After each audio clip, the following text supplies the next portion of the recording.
Well, welcome back to another earthquake video for recent large earthquakes, so let's go right down to it. 5.7 magnitude earthquake hit east of the South Sandwich Islands. Happened at 6:25 a.m. Eastern Standard Time and a depth of 10 kilometers.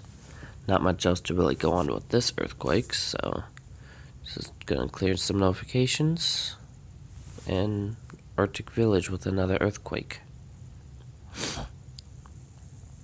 So, 2.3 magnitude quake, 104 kilometers north-northwest of Arctic Village, Alaska. 7:55 a.m. and a depth of 1 kilometer. So, either way, that's it. See you in the next video. Bye.